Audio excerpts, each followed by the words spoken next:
Ito ang Presidential Broadcast Service. Radyo Pilipinas. Radyo Publiko ng Bagong Pilipinas para sa Bagong Pilipino. Naghahatid ng mahahalagang balita at impormasyon na guugnay ng pamahalaan sa sambayanan. Tulay sa himpapawid ng serbisyo publiko. Radyo Pilipinas. Radyo Publiko. Ang boses ng Pangulo. Sa Iloilo, Radyo Pilipinas. 585 AM. Oras mo, alas 2:03 sa hapon.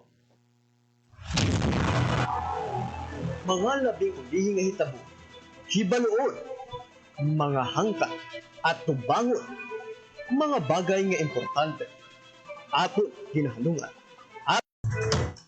Muna nga ti, wala na ginapalabot pa sa gabi, hasta lang kita sa isang biyahe. Para nga ti mas safe kita, no? Actually, mga pasado alas sa kagabi ko na dumduman nyo, nagpugada gani.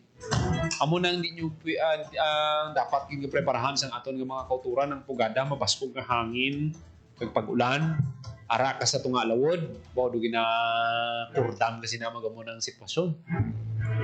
Muna nga dapat mas nalain ng tiyempo, ibutang nyo gid sa sigurong inyo kaugalingon. Hindi nyo gid pag ibutang sa alang-alang. Subong July 25, 2025, mga masobra isa ka semana na lang, dumdumo naman naton ang Iloilo Strait tragedy sang August 3, 2019. Nadumduman sang aton nga mga tagbalamati, amo ni ang pagkulob sang tatlo ka pump boat pa to sa una, no? Wala pa ang modernization, pump boat to, tatlo gito ka vessels ang nagkulob. Ang isa to ya ka vessel, puro to ya mga sakayanon, wala to ya sang may casualty sa ila. Ang isa ka vessel, hindi ko magsala daw pila tong nagkalamatay sa ila, anom, tapos sang ginpasugtan pagit sa Coast Guard nga magbiyahe may nagkulob pagit nga isa ka pump boat halin naman sa Buena Vista. So muna hindi na naton gusto masulit ang amo nga hitabo. Amo na nga ginahalungan gid ng mga pasahero. Prioridad gid ng safety. Pero dapat may may maayo lang nga sistema sa pagbiyahe para nga makapauli man ang tanan naton nga mga kauturan. Siyempre ang mga naga-income sang minimum wage, so ay niya sang luxury nga andre ko sa syudad matulog. Di ba? O isang muna yung luxury iba naton nga mga kauturan, hindi lang iba na kalabanan sa mga kauturan mga estudyante, di mayo lang subong kay way klase. Declare ni Mayor Raisa Treñas nga way sang klase. Damo pa subong ang mga lugar nga ginabaha muna nga subong nga lain ng tiyempo kung way man lang ikamo sang importante nga buluhaton magpamunong ikamo anay sa inyo nga mga balay. So may mga nagapamangkot man how safe bala ang inyo nga mga balay. Labi na kung aragi kamo sa higad baybay naga-star. Dugay-dugay kayo kasang balay mo no? Naluoy kita ni sa mga hindi kita muna bala ka bakod ng ilang balay. Siguro ay man sang kasarang bala magbakal sang mga materyales dira. Alam mo ni nga dugi na kurdam gid ni sila kadalain ng tiyempo. Kag pinsaron mo Hulyo pa lang kita. Pila na ni ka bagyo, may krising, may dante, may imong, July pa lang kita. Pagkita ka Agosto, Septembre. Makulo ka na ini mga Nobyembre na, no? Oktubre, Nobyembre. Oktubre gani may mga may mga bagyo pa nga makusog. Oktubre, Nobyembre. Ulitan ni December, why na? Kahit siyempre Pasko na. Holiday mode na ang tanan. Sinagya na ang tanan. Diri sa aton nga pagpangalagad mga kabiyanan makaupunta karon ang Office of Civil Defense. Kumustahon ta ang ilang monitoring.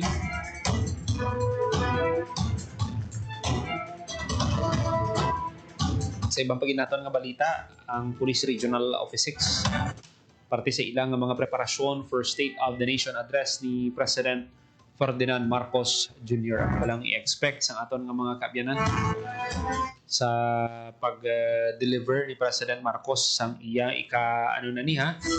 kaapat na ni nga sona 2022, 23, 24, 25. Kung balang gusto nyo nga mabatian sa sona ni President Marcos, pwede nyo gini comment no sa aton nga live kay basahon naton masing mahingagaw no, mahingagaw sa mensahe ni gadulong sang aton nga presidente, President Ferdinand Marcos Jr.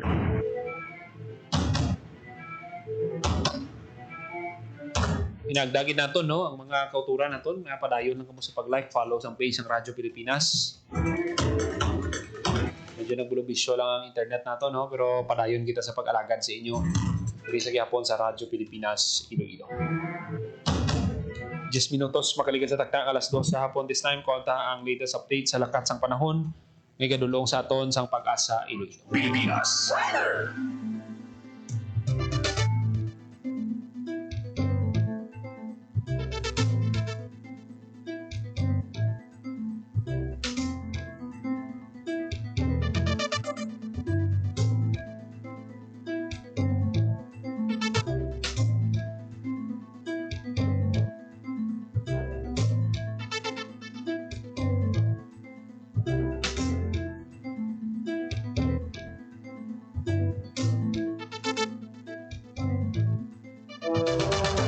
Magpapun nato sa piyak na linya Pag-asa Weather Forecaster Charlie Depra. Sir, welcome sa Radyo Pilipinas. Mayong hapon.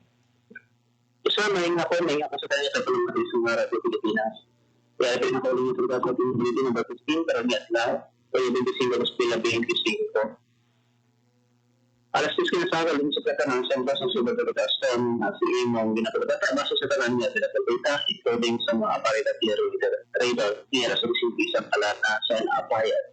May kabasugan niya hangin magalabas sa 25 km per oras mula sa sentro.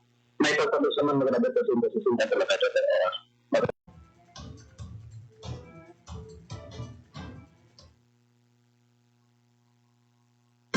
Time to celebrate kulturang Pinoy. Tradisyon, musika, sining, literatura at iba pa.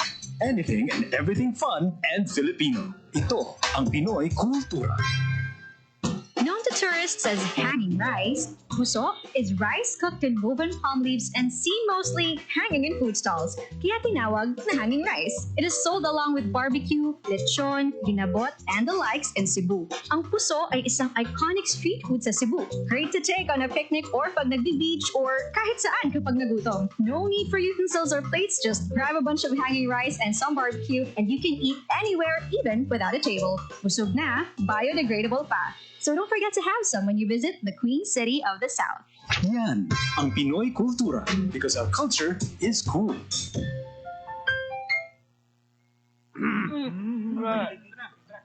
Chong chong chong chong pasipol-sipol mga manong sa labas pagtigil at gumalang kaya ikaw sa nabibig kundi maganda ang lalabas. Pare, ang catcalling ay isang uri ng sexual harassment. Di biro ang sexual harassment at di nakakamacho ang pag-aabuso. Kaya ikaw sa nabibig kundi maganda ang lalabas. Isang paalala mula sa Philippine Commission on Women at panghimpilang ito.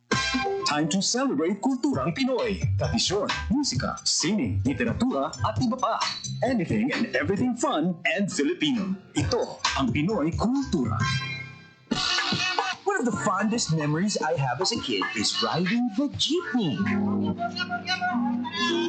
It made me feel like a king. Dahil ito ang King of the Road. The jeepney or jeep is a cultural symbol that has transported us to school, the office, sa mall, at sa iyong first date. Mura, makulay, at mabilis. Yan ang ating jeep. Maribang, umusog-usog ng konti. Sakay na! Yan ang Pinoy Kultura because our culture is cool. Hatid ay balita, impormasyon at sari-saring kaalaman tungkol sa sektor ng agrikultura sa ating bayan. Usapang Agrikultura kasama ang Department of Agriculture. Alamin ang mga hakbang ng administrasyon para mas mapaunlad pa ang iba't ibang industriyang agrikultural at pakinggan ang mga proyektong handog sa mamamayan upang mapalago ang kanilang mga kabuhayan. Usapang Agrikultura, Lunes hanggang Biyernes, alas 5 ng umaga, dito lang sa Radyo Pilipinas. Game, 1, 2, and... Paatuon, balikat ulo, kita kwetan, may mga susus. Huwag mong titigan ang hindi sa'yo at maging disenteng tao. Pare, ang catcalling ay isang uri ng sexual harassment. Di biro ang sexual harassment at di nakakamacho ang pang-aabuso. Isang paalala mula sa Philippine Commission on Women at panghimpilang ito. Time to celebrate kulturang Pinoy. Tradisyon, musika, sining, literatura at iba pa. Anything and everything fun and Filipino. Ito ang Pinoy Kultura. Kung musikahan lang ang pag-uusapan, halina't kilalanin natin si Ryan. He is one of 4 children of Alberto Austria Cayabyab and Celerina Benzon Pujante, an opera singer and professor. Hilig talaga niya ang musika. Taong nagtutulakan sa aking hidang aking napagdaanan. Sa katunayan, he was 4 years old when he took up piano lessons. Bachelor of Science in Business Administration is what he initially took until he was presented with a scholarship and hold learning in music. Bachelor of Music, major in composition degree. Ayan ang tinapos ni Ryan, kaya naman siya ay naging profesor ng Department of Composition and Music Theory. Magmula nung ako'y natutong umawi. Mapagbiro talaga ang tadhana. Sa dami ng kanyang achievements, Mr. C and his family was about to take their chances abroad nang siya ay nabigyan ng pwesto bilang Executive and Artistic Director ng Foundation for the Performing Arts sa Pilipinas ng isang malaking korporasyon. And the rest, as they say, is ongoing. Kasi he still writes music, composes, and arranges. Alam niyo ba? In September 2019, siya ay naparangalan ng prestigious Ramon Magsaysay Award for his compositions and performances that have defined and inspired Filipino popular music across generations. Arranger, musician, composer, conductor, artistic director, accompanist, and just about anything music-related. That's our national artist, Ryan Cayabyab. Sariling ating kay ganda ng aming musika ako'y natutong umawi. Yan ang Pinoy Kultura because our culture is cool. To know more about their life, work, and contributions, visit the National Commission for Culture and the Arts at ncca.gov.ph. Maging mapanuri, huwag maging biktima. Ito ang karanasan ni Joanna, Elena, at Shona. Sinabi niya sa nanay ko, mabibigyan nila ako ng trabaho. Pwede niya daw akong gawing singer. Sa abroad daw. Doon ako pupunta para magtrabaho. Hindi niya sinabi yung trabaho ay sumayaw ng nakahubad. Kinulong ako kasama ng mga ibang babae at hindi pinakain. Umabot ako ng Singapore. Pinilit naman ako makipagtalik sa mga foreigners. Doon ako nabuntis. 15 years old lang ako noon. Dito sa Pilipinas, 100,000 na bata ay pinapasok sa sex trade. Ang child trafficking ay isang krimen. Mag-report sa Action Line 02-1343. Hindi mo kailangang makita ang mga mukha nila para maramdaman ang takot nila. Isang paalala mula sa ECPAT Philippines, Interagency Council Against Trafficking, PIA, at ng himpilang ito. 19 minutos, makari ka sa taknang alas 2 sa hapon. Padayon ka mga nagapamati diri sa Japon sa programa Bantay Banwa.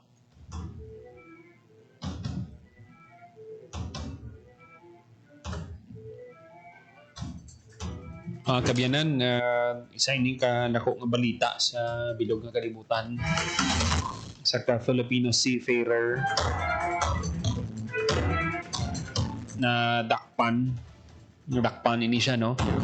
Talakip ini siya sa 8 tanan ka mga seafarer naging sentensyahan nga mapriso after authority. Si Harold Ostoesta sa seafarer from Philippines now faces 18 years behind bars. So 20 kita subong 2025, so makagwa siya 2043 pa mga kaabyanan. Ang edad ni si Weste pila 30, 25. Wow.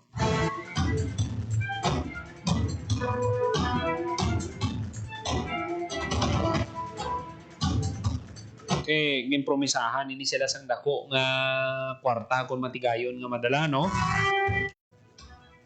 Kinahanglan mo mag-decide kung maupod ka sa sala or sa insakto. Dapat strong ang conviction. sang imong sang aton nga mga kauturan. Hindi lang man ini sa industriya nila, kundi bisan diin man nga bagay. Nanti kung balaan naton nga sala, hindi gid naton pag itolerate. Kiti kung sa dalayon ginahimo naton nga ang sala, ginapabayaan ta. Sa ulihiti mangin sakto ng sala. Di ba? Sa ulihiti, way nakita kabalo, nalumos na kita sa kasalanan. Butang ta nakalusot to, no? Butang ta nakalusot to. Yung may mga nagasiling, pwede na siya ka-retire. Pwede man siya kambal nga, idea. Siya pa. Wala na bagay. Ma-retire ka. Pwede, on-board na naman siya sa masunod na semana. Bakbaka na, higit ko nung trabaho. Puro short voyage pa, tapos ang kargada, dirty cargo to clean cargo, budlay gid. Pero apisar nga mabudlay ang trabaho, hindi dapat magpasilaw sa mga instant kung easy money. Angay sining ati ang kabaylo, mapreso ka, kag mapalayo ka sa imong pamilya, kung madakpan ka. Feel sorry gid sa iya kabaro sa natabo mga kaabyanan. Unang dapat agid nga pinsaron, hindi kita magpasugot na ma-involve kita sa mga musini nga mga buluhaton.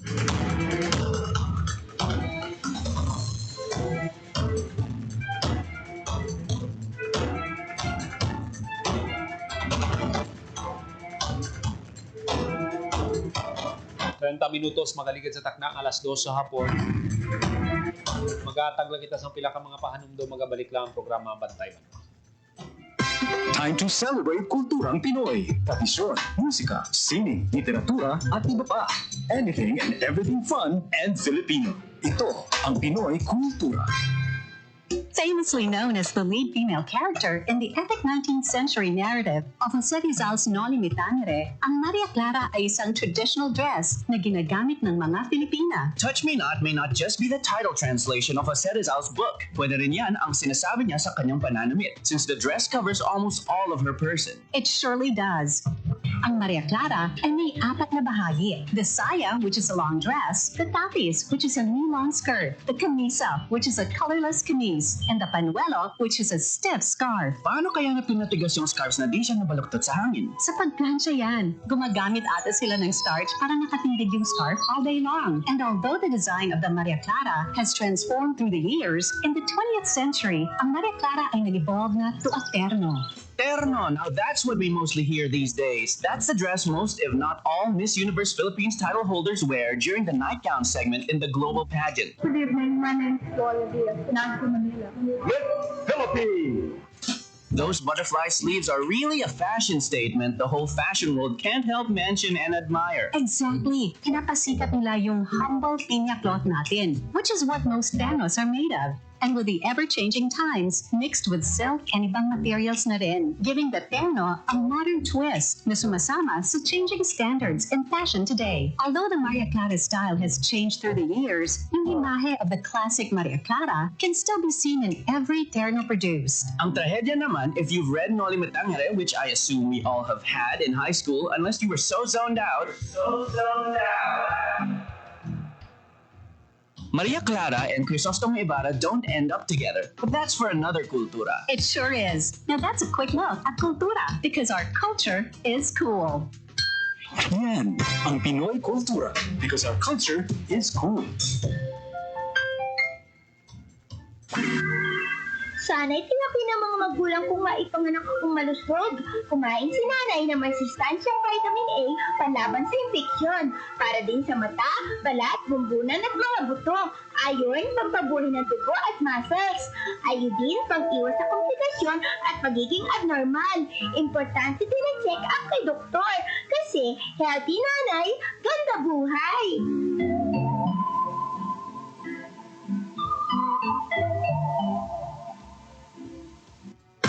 Time to celebrate kulturang Pinoy. Tradisyon, musika, sining, literatura, at iba pa. Anything and everything fun and... Pare, ang catcalling ay isang uri ng sexual harassment. Di biro ang sexual harassment at di nakakamacho ang pang-aabuso. Huwag hilingtan kundi Sigala. Isang paalala mula sa Philippine Commission on Women at ng himpilang ito. Time to celebrate kulturang Pinoy. Tradisyon, musika, sining, literatura at iba pa. Anything and everything fun and Filipino. Ito ang Pinoy Kultura. Isa sa mga napakagandang alaala nung bata pa ako was visiting Luneta. Running around the well-manicured park, staring up at the Rizal Monument, wondering, sino kaya siya? At bakit may memorial siya? Yung higanteng relo. Aba, I made sure to pull my parents so I could stare at the floor clock. I couldn't even read the time then, pero tuwang-tuwa pa din ako. At eto ang mas nakakatuwa sa Luneta, we didn't really need money to enjoy the park. It was for free. Namamasyal pa sa Luneta nang walang Yan ang Pinoy Kultura because our culture is cool. Time to celebrate kulturang Pinoy. Tradisyon, musika, sining, literatura at iba pa. Anything and everything fun and Filipino. Ito ang Pinoy Kultura.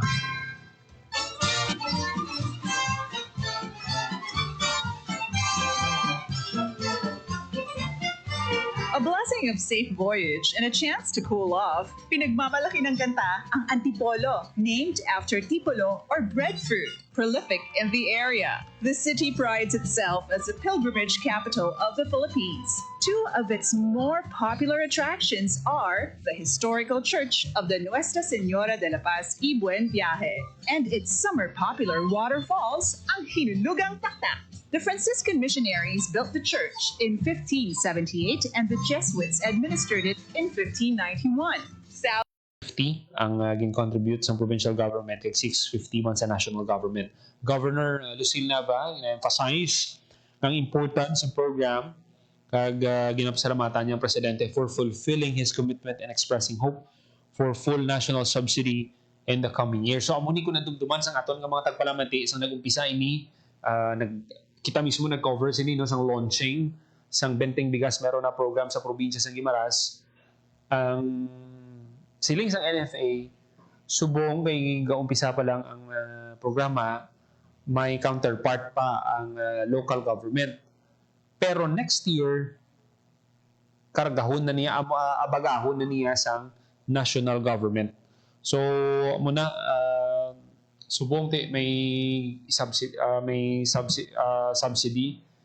ang provincial government, 650 ang ilang gina-contribute para nga ma-subsidize ang bugas sa aton nga mga kauturan. Present man sa kayuwatan no, ang mga ibang pagit opisyales sang probinsya sang o kung sang banwa sang Buenavista. 10 kilos sang bugas ang pwede ma-avail sang kada beneficiary. Ito ang gina-target sining mga senior citizen naton, PWD, ang mga ginakulang, amuning mga kinanglan kita, ang vulnerable sector naton, ang bugi dining priority. Siyempre kita,